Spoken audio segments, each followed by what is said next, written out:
Hey guys, tonight we're settling into one of those topics that feels huge, but we're going to treat it like a soft pillow. Let's go ahead and dim the lights, get comfortable, let your shoulders drop, and let us drift into something humans have quietly wondered for as long as we've had the brain cells to wonder anything at all. How many times have we started over? Not in the dramatic Hollywood asteroid explosion way, or like the slow, disappointing, ah yes, humans again forgot how not to ruin everything cycle? Think of it as the historical version of rebooting your Wi-Fi, except instead of your router, it's entire civilizations, rising, shining, collapsing, and politely leaving behind just enough confusing ruins for us to argue about forever. Tonight, we're not chasing conspiracies. We're just walking through the long, quiet story of human resets. The obvious ones, the forgotten ones, the someone definitely dropped the cultural ball ones. And we'll do it gently, like we're wandering through a museum after hours with soft slippers on. So let's float into the first reset. You know the drill. Humans like stability, but not enough to maintain it for more than a few centuries at a time. This brings us to one of our earliest masters of the reset. The people who lived in the lush river valleys long before we could spell the word civilization. Let's start with one of the classics. The Indus Valley Civilization, or as I like to call them, that we were shockingly organized, but apparently forgot to brag about it, people. These folks were living in cities with grid layouts and indoor plumbing, while much of the world still struggled with the concept of not drinking from the cow washing area. And yet when they packed up and left, they didn't even leave us a dramatic breakup note. Just abandoned cities in a script nobody can read. Which, honestly, feels a little passive-aggressive. They built some of the earliest urban centers. They made beads that would still look cool on Etsy. They had standardized brick sizes, which means someone, somewhere, was definitely an overbearing micromanager. And then, over a few slow centuries, they faded out. Climate changes, shifting rivers. Maybe people got tired of rebuilding the same bathroom drainage system every monsoon. Whatever it was, it ended the kind of civilization that could have casually invented urban zoning laws. A pretty big reset. But not the first one, not even close. Let's drift a bit farther back to Göbekli Tepe, everyone's favorite ancient wildcard. Picture it.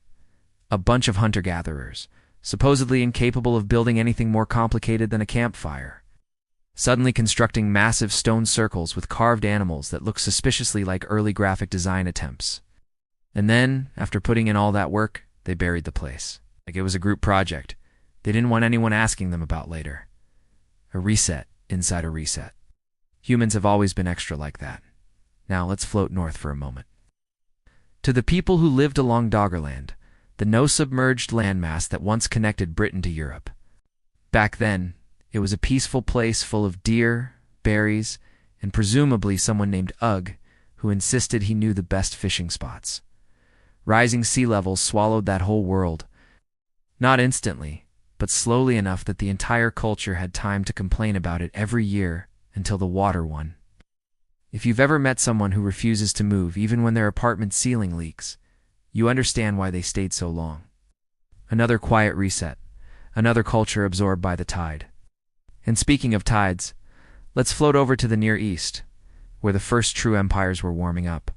Here we meet the Akkadians, who managed to build the world's first empire, and then learned the hard way that empires age about as gracefully as unrefrigerated yogurt.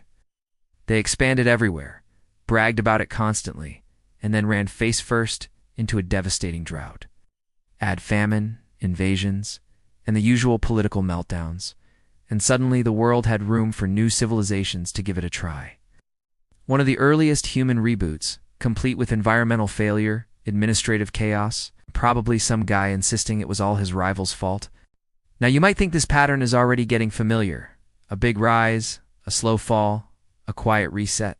It's like listening to a playlist where every song has the same intro, but you keep going because you're already comfortable. But let us move forward to a civilization that took resets so seriously they practically scheduled them, the Bronze Age world.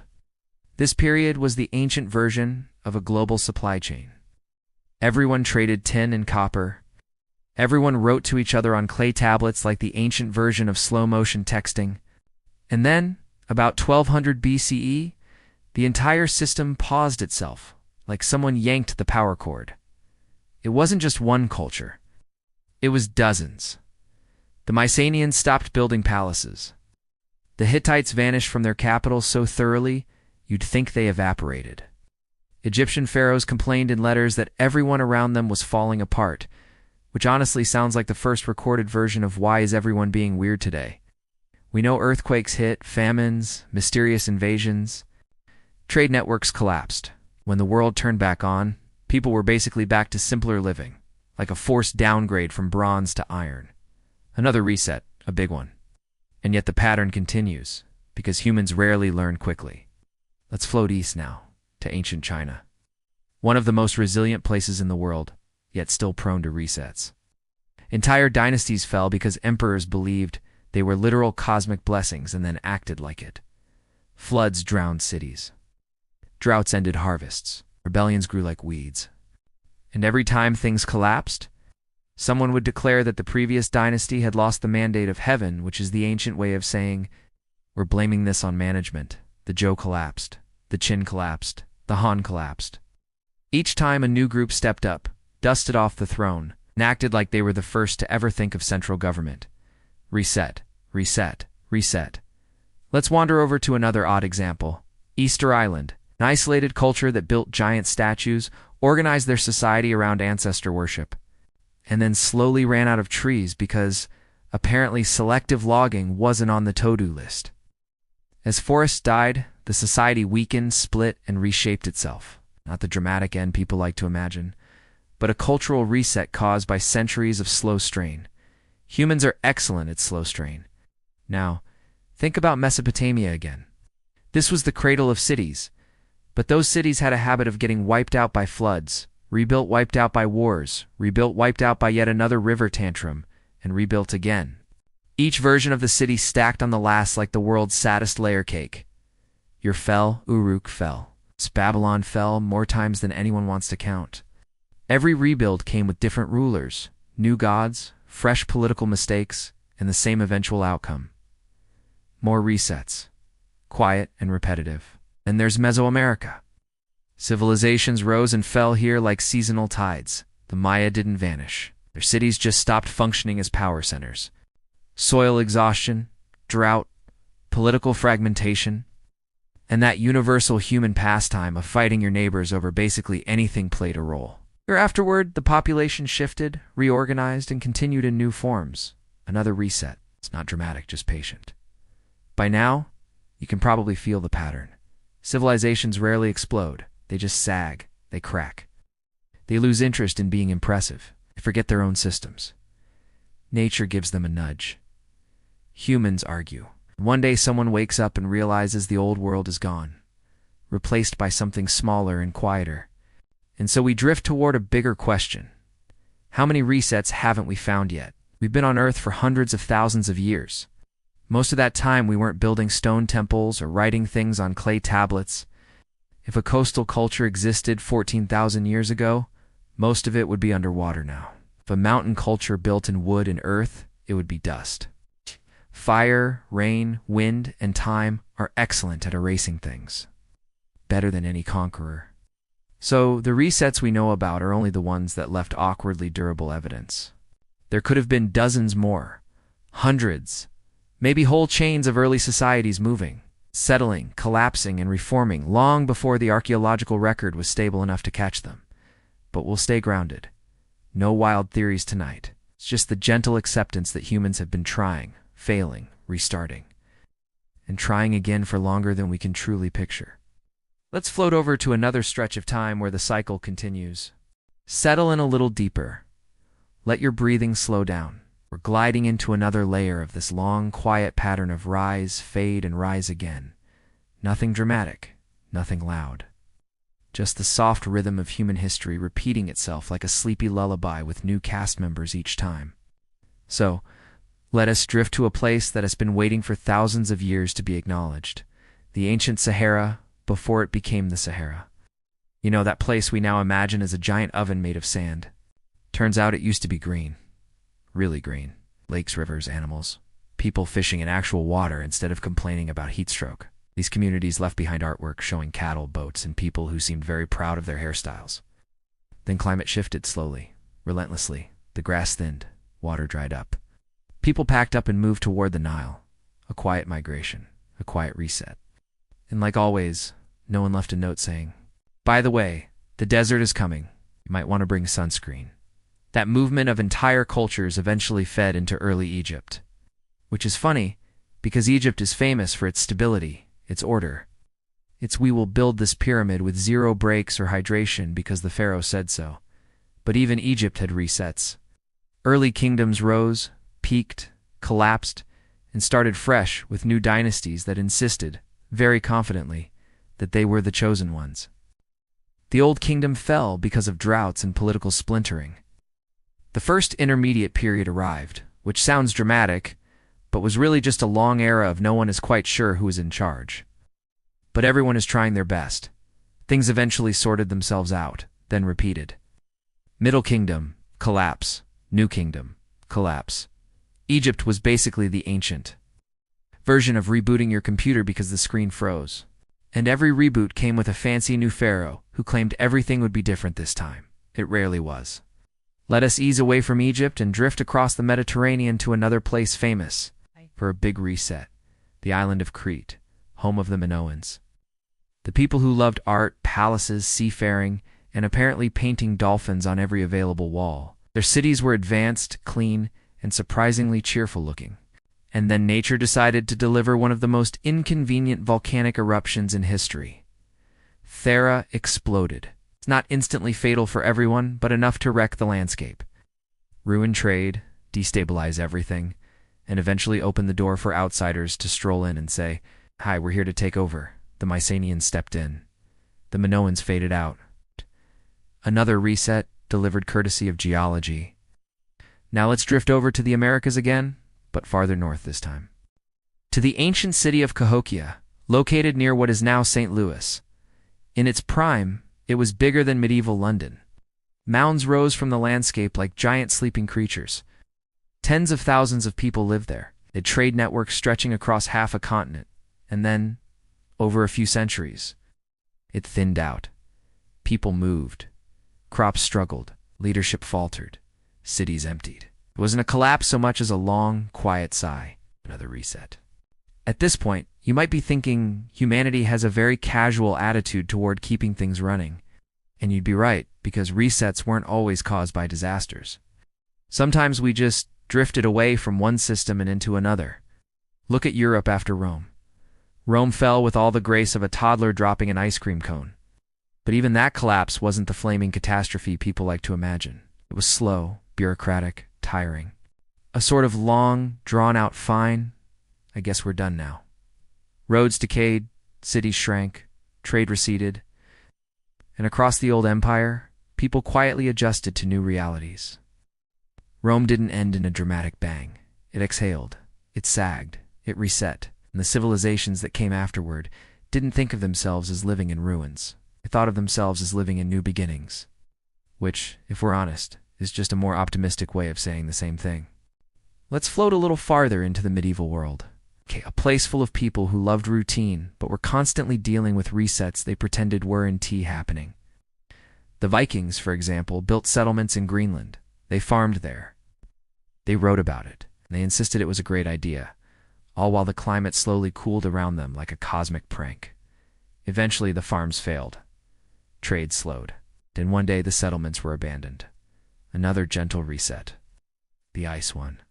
Meanwhile, South America was hosting one of the most impressive civilizations ever, the Tiwanaku. A society so good at agriculture that they engineered raised fields with built-in microclimates. Their cities grew, their culture expanded. And then climate shifted. Drought stretched for years. Crops failed. People dispersed into smaller communities. Again, a quiet resetting of the human experiment. If you zoom out far enough, you start to see that the whole history of humanity is basically one long slideshow of ambitious attempts followed by polite retreats. Now, let's slide over to a different idea. It's not just resets of whole empires, but resets of knowledge. It's a kind of cultural brainwipe where a society loses skills it once mastered. Think of the collapse after the Bronze Age again. People forgot how to write in some regions. Not completely gone, just filed away somewhere in the basement of human memory until someone eventually rediscovered it. Meanwhile, metalworking, became more basic for a while. Architecture regressed. Trade shrank. It's like waking up one day and realizing your phone only runs 3 apps now, and one of them is a calculator you never use. Then there's Easter Island again. When their society shifted, they stopped building big statues. Not because someone banned them, but because the culture changed. Priorities reset. Skills faded. People adapted. Knowledge resets happen more often than we think. We can glide forward to the medieval Islamic Golden Age, a period where science, math, astronomy, and medicine thrived. Libraries grew. Scholars debated everything from geometry to ethics, and then political changes, invasions, and shifting economies caused the momentum to fade. Knowledge wasn't lost, but it certainly stepped into a slower rhythm for a while. Another reset of focus. By now, you might be wondering, is this just what humans do? Climb a hill, set up a tent, enjoy the view, then leave everything behind and wander off to another hill? Pretty much. But here's the subtle twist. These resets aren't failures, they're transitions. Humans are adaptable, but we're also forgetful. Cultures bloom, peak, sink, and re-emerge in new forms. Sometimes we keep the good parts. Sometimes we leave them behind like a pair of shoes that never quite fit. So how many times has civilization been reset? It's more than we can count, more than we've documented. It's more than archaeology can ever uncover. It's certainly more than the handful of big, flashy collapses we teach in school. And we're not done. Civilization will shift again, calmly, slowly, probably with more debates than disasters. But always with the same human rhythm of building, reshaping, forgetting, remembering, and trying again.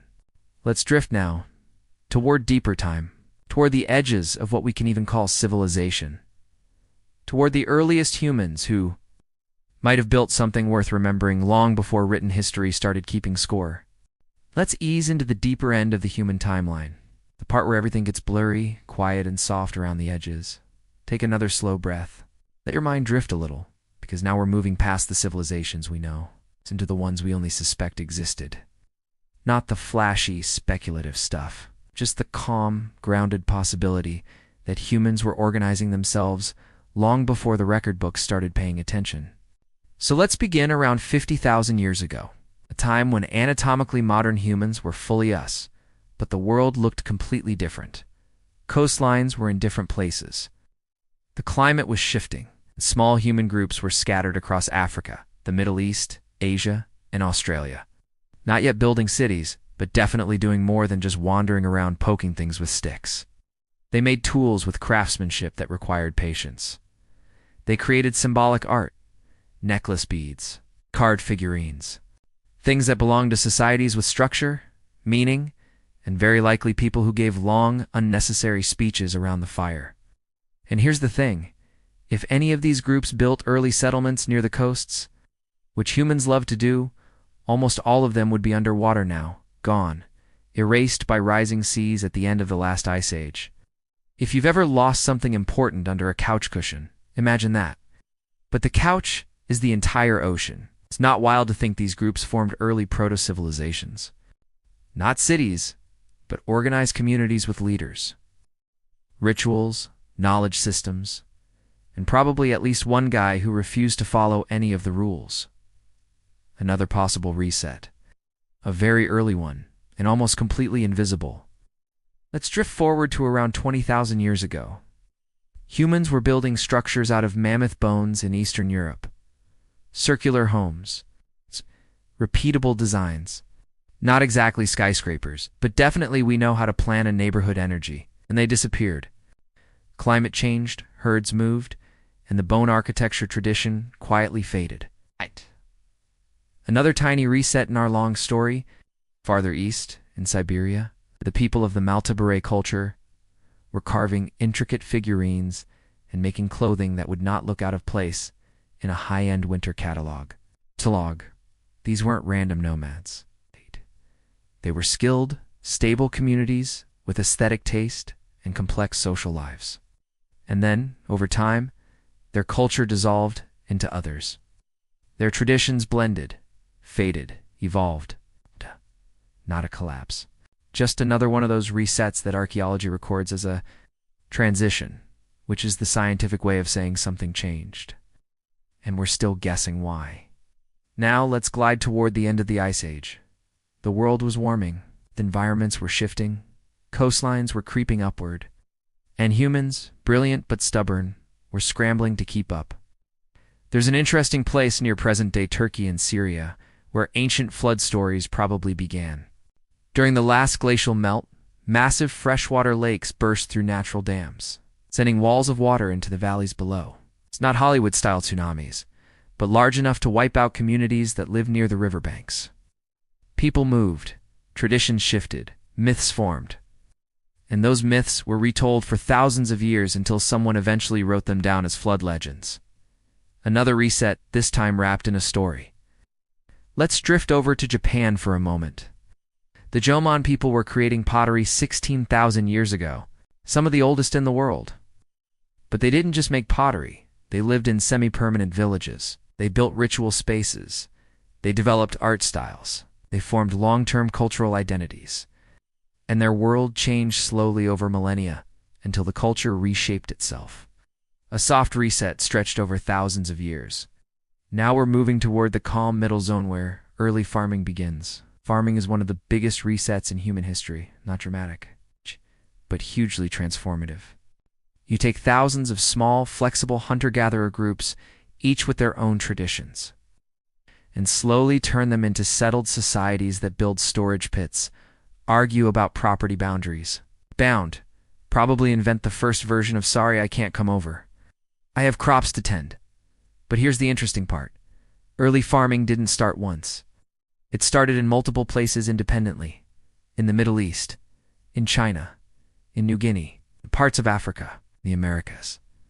People settled down, experimented with local plants, and created new lifestyles. And every time humans transitioned from roaming to farming, there was a reset, a huge one. People changed diets, health, population density, social norms, and eventually political structures. Old ways faded, new ways took root. Literally, let's drift toward the Natufians, one of the earliest settled cultures in the Levant. They lived in stone houses 12,500 years ago. They stored grain. They buried their dead with care. They created communal structures. But then a cold snap hit the younger Dryasand. Their whole system broke down. Hunting returned. Settlements shrank. Farming paused. And then, when the climate warmed again, they restarted. The Natufian reset might be one of the most important in human history because it indirectly paved the way for agriculture. Now let's slip over to Göbekli Tepe again, but this time through the lens of early human resets. The people who built it didn't come from cities. They weren't farmers. They were hunter-gatherers who somehow coordinated large-scale building projects. Then, after centuries, they buried the entire complex and moved on. Was it a cultural shift? A religious shift? A political one?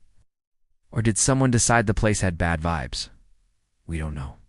But the burial was deliberate, which means they consciously closed that chapter of their culture, one of the earliest known resets in human symbolic behavior. Let's drift again, this time into the calmer fringe of archaeological speculation, but still grounded. Many archaeologists believe that before cities and empires, humans lived in complex networks of seasonal communities. You'd stay in one place during summers, another during winters. Knowledge was shared across regions. Ritual sites served as gathering points. And social rules stretched across distances we used to underestimate. When climate changed, those networks shifted. When resources moved, people followed. Each time traditions were rewritten, adjusted, or forgotten. Not dramatic collapses, just soft resets. The kind humans are weirdly good at. Now let's lift our focus slightly. Think about the idea of civilization itself. We usually define it by architecture, writing, cities, hierarchies, rulers, temples, taxes, all the fun stuff. But humans have been forming cultures far longer than they've been forming civilizations. And in those early cultures, resets happened constantly. And groups merged. Groups split. Languages evolved. Technologies were gained and lost. Whole crafts disappeared. Only traces remained. Every time we look at the archaeological record and see a sudden shift in pottery style, or tool shape, or settlement pattern, that's a reset. Quiet one, barely visible, but part of the long rhythm. Now let's move back toward the familiar timeline. Around 10,000 years ago, farming takes off. settlements widen, social structures intensify, and societies start leaving durable evidence again. But before that, there were probably dozens, maybe hundreds of cultural worlds we'll never find, each one with its own stories, traditions, inside jokes, and habits. Each one gone, replaced by whatever came next. And if you pull all of this together, you get a soft answer to the big question. Civilization hasn't reset a handful of times. It's reset so many times that the entire idea of a first civilization becomes a little blurry. Humans have been building up and winding down long before writing existed. Let's drift now toward the next layer, the rise of early cities. The first big step toward what we usually think of as civilization. Because once cities appear, resets get bigger, louder, and far easier to track. Settle in again. Loosen your jaw a little. Let your mind slip into that comfortable zone where history feels less like a timeline and more like a slow-moving river. Because now we're finally entering the moment humans decided huts and seasonal camps weren't enough. We wanted crowds. We wanted neighbors. We wanted the first versions of "Please stop building your house so close to mine," the world's first cities. And of course, the world's first city collapses. So let's drift into Mesopotamia. The roomy plains where rivers like to flood at the least convenient moments. This is where humans decided to cluster together and say, let's try large-scale cooperation. What could go wrong? Let's start with Eridu, one of the oldest settlement sites that anyone can call a city without archaeologists arguing in the background. People settled there around 7,000 years ago. They built shrines, added layers. One temple became another, and another, and another, each one stacked like ancient architectural pancakes. But even Eridu couldn't keep going forever. Climate shifted, crops struggled, rivers wandered off in new directions, people moved away. Another early reset. Quiet, predictable, very on brand for ancient Mesopotamia. Then there was Uruk, the city that basically said, we're not messing around. It grew so big that some scholars think it might have held 40,000 to 50,000 people at its peak. It had zoning. It had administration. It had someone with a clipboard checking shipments of grain and muttering about quotas. Uruk was the Beyoncé of ancient cities. It set trends. Writing appeared there. Bureaucracy appeared there. And eventually the kind of political drama that made resets inevitable. Uruk expanded, weakened, recovered, weakened again, shifted roles, and then became a shell of its former self. Not overnight. Just slowly. Soft reset. A pattern we'll be seeing a lot. Now let's drift east to the Indus Valley again, but this time with a sharper lens. Their cities Harappa, Mohenjo-Daro, Dolavero were cleaner and more organized than many modern towns. They had drainage systems so functional that if you dropped your phone into one, you'd probably have a good chance of finding it. Straight streets, standardized bricks, reservoirs, storage rooms. They'd invented Wi-Fi, it'd be over for the rest of us. But then the rivers shifted. Trade faltered. And instead of trying to rebuild giant cities, the culture broke into smaller rural settlements. It didn't vanish. It just transformed. Another reset. If you're noticing that climate's slow, annoying climatees behind a lot of these resets, congratulations. You've unlocked one of the oldest themes in human history. People are great at building things, and the Earth is even better at reminding us who's in charge. Now let's float to ancient China again, but not the big dynasties. Not yet. First we stop at a place called Jiahu. Around 7,000 BCE people there made early rice wine, which means they understood fermentation, group bonding, and possibly regrettable decisions. They also carved symbols onto tortoise shells known as proto-writing. Then floods hit. The settlement scattered. When people rebuilt communities nearby, the symbols faded out of use. Knowledge reset. You know a society is early when even the writing system has a reboot cycle. Let's move toward the Middle East again, to a city called Kaytal-Yuk. A fascinating place where people lived in mud brick houses so close together that front doors were optional. Instead, people entered their homes through holes in the roof. Imagine telling your guests, please climb the ladder and jump in. Life in Kaytal-Yuk was dense, artistic, symbolic, and surprisingly peaceful for such a crowded arrangement. But eventually, after many centuries, the settlement dwindled. Environmental shifts, resource limitations, and social changes nudged people away, and Catalioch became another chapter closed, at another quiet reset. Now, let us slide into the part of the world where cities grew tall, but stability refused to show up. The ancient Near East after the first urban boom.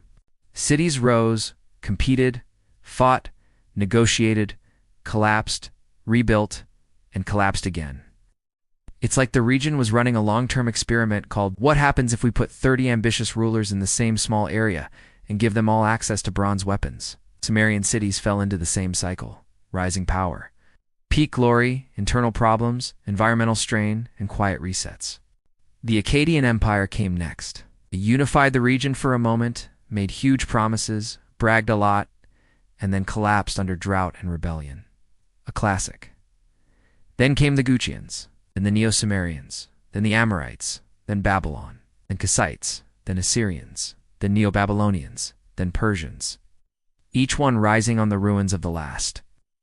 Each one a reset for the region's cultural memory. Now drift toward the Americas again. It's time to the Olmecs. The civilization famous for giant stone heads that look suspiciously like someone having a very long day. The Olmecs built ceremonial centers, developed early writing, created art styles that influenced almost everything that came after them in Mesoamerica, and then their main cities declined. People dispersed. The culture didn't vanish, it melted into the societies that followed. Another reset in the long chain. And then, of course, we can't skip the early Andean civilizations. Cultures like the Norte Chico in Peru built monumental architecture during a time when most societies were still figuring out how to make decent stone tools. They built ceremonial complexes, organized irrigation, and somehow coordinated large populations without pottery, without writing, and possibly without social media influencers telling them how to feel. After centuries, the Norte Chico dissolved into later Andean societies. A calm transition, a soft historical reset. Now let's drift northward again. To the Middle East, during a time archaeologists sometimes call the first urban implosion. Around 2200 BCE, a climate downturn hit. Drought stretched years. Trade routes broke down. Cities across the region emptied. Some were abandoned entirely. Others limped into obscurity. If you imagine a giant cosmic screen saying "error, unable to sustain civilization, please restart, you're not far off." This collapse didn't wipe everything out, but it reshaped the map, shifted populations, and restructured the entire cultural world of the region. Another reset, a big one. Let's float gently toward ancient Greece now, long before the classical world. The Mycenaean Greeks built palaces, developed writing, organized armies, traded widely, and then, as the late Bronze Age collapse happened, everything reset. Writing disappeared for centuries. Architecture fell back to simpler forms. The civilization didn't die, just rebooted, slowly, over time. Till centuries later, Greece emerged again, with new cities, new writing, new politics, and new ideas. Imagine the world's longest loading screen. Now, as we drift toward the next stage, the pattern is becoming almost meditative. Every time humans push forward, nature shifts, politics shift, economics shift, population shift, and the world quietly resets itself again. Cities fall, new ones rise. People forget, people reinvent. We're ready now to move into the grand civilizations, the ones with written histories, famous kings, monuments big enough to annoy modern city planners, and collapses dramatic enough to inspire bedtime documentaries. Let's move to the next era. The era of big empires, big egos, and even bigger resets. If you look far enough into the past, the timeline stops feeling like a straight line. It starts to feel like a long stretch of land covered in fog, where only a few shapes are visible. Most of what once existed is gone. The farther you go, the less you see. At some point, you realize you're walking across the ruins of stories that were never written down. Archaeology keeps finding small hints that our timeline wasn't as simple as we learned. Tools that don't fit the age they were found in. Structures that needed engineering knowledge people weren't supposed to have yet. Geological layers showing massive disasters happening again and again. Each time the world resets, the next group starts from almost nothing. They inherit a planet shaped by someone else's mistakes, but without enough knowledge to understand what happened. There might have been groups that mastered ocean travel long before the earliest recorded sailors. There might have been societies with astronomy far older than the famous ancient observatories. Every reset sends us backward, but never to the same starting point. Some fragments survive. A design, a star map, a story passed down as a myth. These fragments are why the same symbols appear in cultures that never met. Why similar flood stories appear everywhere. Why so many places built monuments in ways that look strangely familiar. When you study ancient history long enough, you start noticing little echoes, things that seem too advanced, too familiar, or too far out of place for the time period they belong to. These echoes don't prove anything on their own, but together they paint a picture that's hard to ignore. In old cave art, there are symbols that look almost identical to ones found thousands of years later in completely different regions. Early temples show construction styles that reappear in distant cultures that never shared a language. Even the oldest myths describe events with a level of detail that suggests someone witnessed a disaster far bigger than a local flood or storm. These patterns hint at something simple. People before us might have known more than we expect. Maybe not advanced in the way we imagine. Not flying machines or digital screens, but advanced in understanding the sky, the sea, and the cycles of the earth. They might have kept knowledge that came from a world that existed before them, a world wiped out and rebuilt so many times that memories became legends. Some researchers think the echoes come from a common source, a forgotten group that survived a reset and carried their skills into the next age. They settled along new coastlines as the oceans changed. They taught farming, star navigation, or stonework. Over time, their descendants blended into the new cultures, and the original stories were lost. All that remains are those small details that don't fit neatly into the timeline. A reminder that history isn't a clean line. It's a series of rises, falls, and blurred transitions.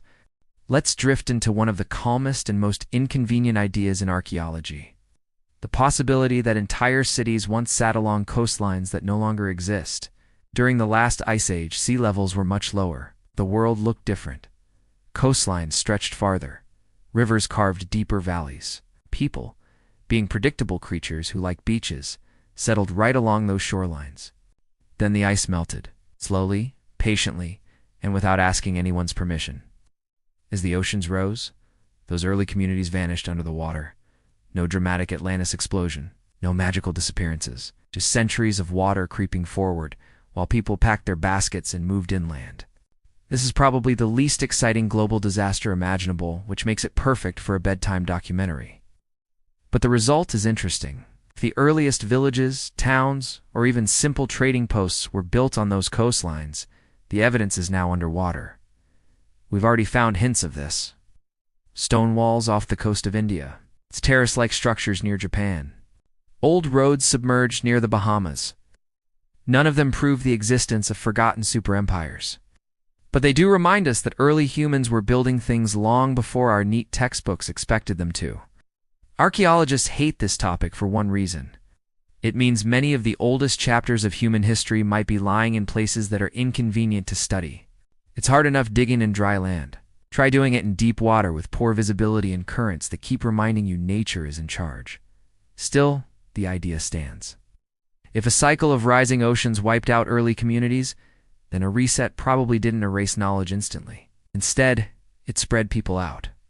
Imagine families walking inland carrying memories of fishing villages, star paths, or small-scale engineering. Over generations, those memories faded, turning into quiet traditions. That's the soft reset version of history. No cosmic disaster. Just slow change swallowing evidence. This also explains why early myths talk about lands swallowed by water. It's not as dramatic as storytellers later made it. It was simply what happened when the planet warmed up and decided to redraw the maps. So the next time someone confidently says, ancient people didn't build cities until a specific date, it's worth remembering there might be entire neighborhoods sitting under a calm stretch of seaweed somewhere. Not lost in a dramatic sense. Just waiting for someone with enough patience and a very good underwater flashlight to find them. Not the dramatic Hollywood kind. It's just slow, quiet, planet-sized inconvenience. The type that sneaks up over centuries and changes everything so gradually that nobody realizes what is happening until their crops fail and their favorite river decides to evaporate. Early civilizations depended on patterns, rainy seasons, flood cycles, predictable winds, and because humans are creatures of habit, we built entire cultures around these routines.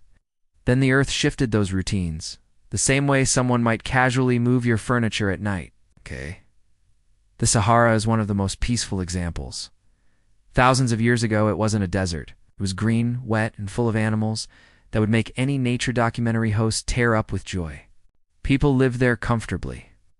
Then the rains drifted away, and the land dried one season at a time. No explosions, no giant reset button, just a slow fade to beige. People moved out. Their settlements were abandoned. Their stories scattered into neighboring regions. The transition was so lazy and drawn out that future civilizations never knew what came before. Today we only know because researchers found rock carvings of swimming scenes in the middle of a desert, which feels a little too ironic. Climate shifts did this everywhere. The Amazon, the Indus Valley, North China, the American Southwest. Whole communities had to walk away from homes they may have lived in for generations. They didn't disappear in a dramatic flash. They simply followed the water like everyone else in history. And when they arrived somewhere new, they mixed with the locals, bringing small pieces of old traditions with them. If you've ever wondered why so many unrelated cultures share similar building styles or myths, climate is a pretty good suspect. When big groups migrate at the same time, they carry stories, symbols, and habits. Not the advanced stuff, just the everyday things that cling to a culture. This kind of reset leaves behind ruins that make archaeologists squint at their notes and quietly question the timeline. A giant dry lake where a thriving society once stood. A fertile valley suddenly empty. Shift in pottery styles right after a drought. Climate resets are the most boring disasters, which is why they're perfect for bedtime. Everything changes, and nobody notices until it's already happening. Humanity adjusts, grumbles, and continues forward. What's important is that each climate shift didn't just erase civilizations. It rearranged them. It blended them. It forced them into new shapes. And every time the planet changed its mood, people had to rebuild in a world that suddenly made less sense than before. We've been drifting through the slow resets of humanity for a while now. Cities abandoned, rivers dried, coasts swallowed. But there's another type of reset that doesn't leave stones behind knowledge. Humanity has always been curious, sometimes too curious for its own good. People invented agriculture, navigation, metallurgy, mathematics, and even the occasional philosophical complaint about why life is unfair. Just as often, these skills were forgotten. Take the Bronze Age collapse. You remember it from part 4, right? Massive civilizations suddenly lost the ability to write consistently. Metallurgy skills dropped, trade networks vanished. People who could have kept building complex societies suddenly had to return to simpler tools and local markets. This wasn't a dramatic implosion. There weren't cities burning in every frame. It was a quiet slide. Knowledge quietly slipped from collective memory, like sand running through fingers. And then, when the survivors rebuilt, they didn't reinvent everything perfectly. Some things were gone forever.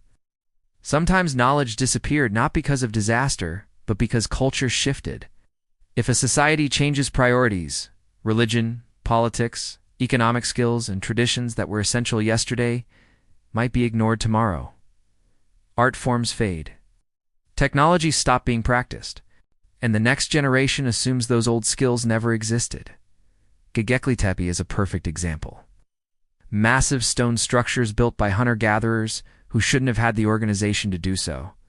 And then, mysteriously, the site was deliberately buried. Whoever did it wasn't destroying it. They were closing a chapter, letting the knowledge fade, perhaps on purpose. And when these resets happen repeatedly, humanity's memory becomes patchy. We can see parts of the puzzle, but not the whole picture. Archaeologists find fragments, symbols, and ruins, and try to reconstruct an entire civilization from them. Sometimes they succeed. Often they end up guessing. Even written history is vulnerable. Libraries burn. Empires fall. Knowledge that was once treasured vanishes when the people who cared about it disappear. Think of Alexandria, or the monasteries that preserved Greek science, only to be ransacked centuries later. Knowledge resets, like cities, quietly, leaving only traces. What's fascinating is that these quiet erasures also allow for reinvention. Humanity rebuilds, sometimes slightly wiser, sometimes slightly clumsier, but always moving forward. Skills are rediscovered, philosophies revisited, technologies reinvented.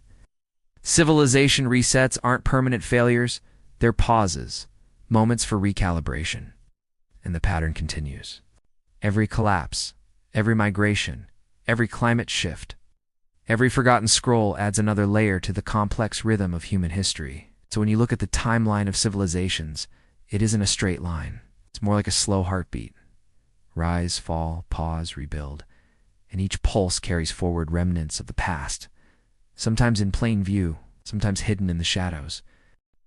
Let's drift now into the quieter corners of history.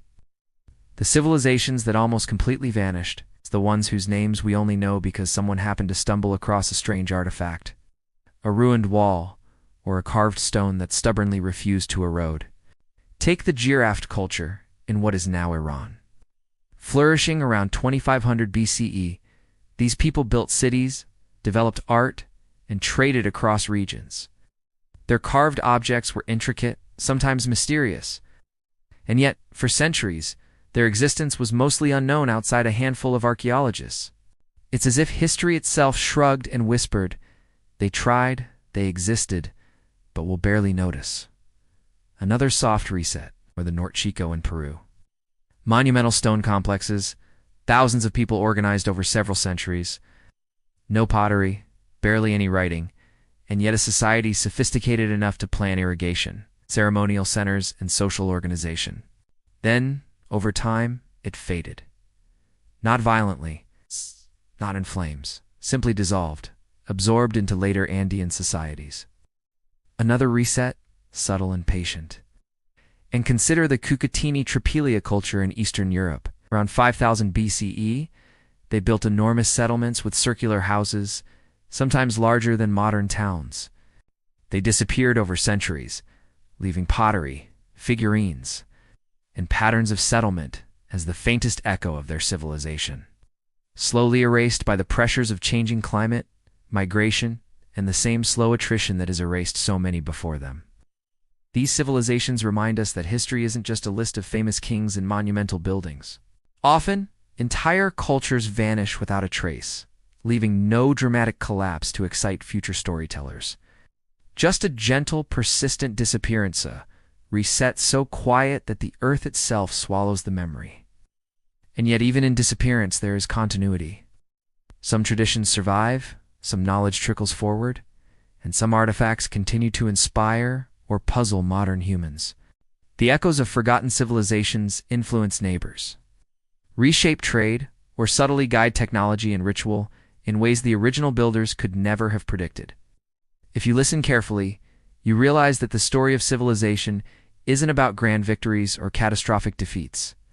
It's about persistence, about human creativity stretching across generations, interrupted repeatedly by quiet resets, about the fragments that survive, like tiny constellations shining through the haze of deep time.